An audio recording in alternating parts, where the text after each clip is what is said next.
Retailers have a long history of it. Cameras were originally put in stores to help detect and deter theft. Now, those cameras are used for much more. Here we see a customer that's entered an aisle. He sort of moves from display to display, and he's clearly looking for something, but he's not taking anything off the shelf. Marianne McDonough is the Vice President of Global Marketing for Verint Systems. The software company has made once dumb cameras smart. Its technology is used by giant retailers such as Home Depot and Target to analyze customer movement as it's occurring in order to improve sales. That's an alert right there. What that red circle means is that this guy has now dwelled in this particular aisle beyond the period of time that this retailer is comfortable with. And that alert says to somebody in customer service, go send somebody now to say to this guy, can I help you find something? And so when I walk into a store that has your system in and has cameras, as every store does now. Absolutely. They count me, then they watch me if I'm sort of loitering in an aisle, and then they also know if I buy anything, I guess. That's correct. It's a surveillance tool that McDonough says CEOs are learning to love. The CEO actually watches video. He's got the system in his office, and he looks into all the different stores and what's going on. It's one thing to get a report delivered to your desk that says, you know, here are the peak times. It's another thing to actually watch that peak time activity happening. Verint's system is only in its infancy. In time, there's no telling what a retailer will know about you once you enter a store.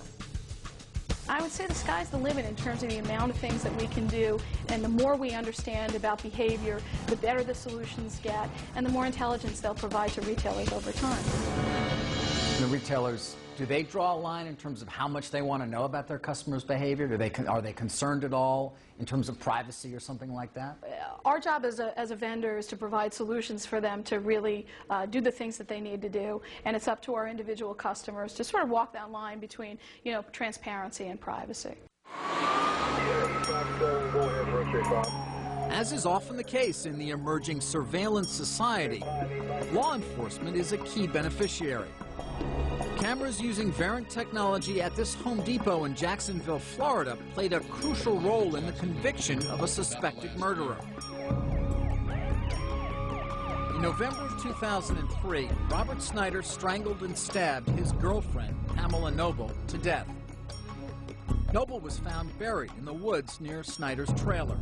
A shovel, like this one, was found at the murder scene. A decal on it indicated it was bought at Home Depot. Security cameras at the store showed Snyder buying the shovel. They went back and matched up the times that it was purchased with our register cameras, and we were able to actually view that and see the shovel being purchased. And from there, the police were able to identify the suspect. That videotape was used as evidence at trial. In April 2005, Robert Snyder was convicted of first-degree murder. He was sentenced to life in prison, where there are plenty of security cameras.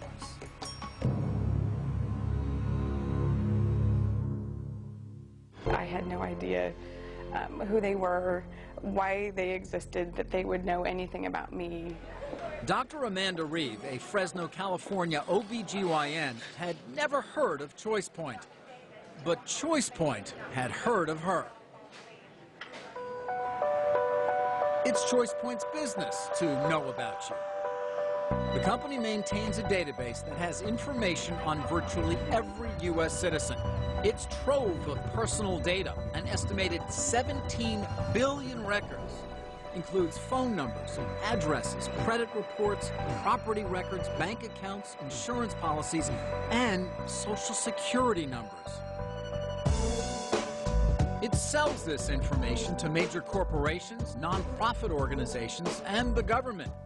ChoicePoint's detailed information is used by its clients to conduct employee background checks, direct marketing, and criminal investigations.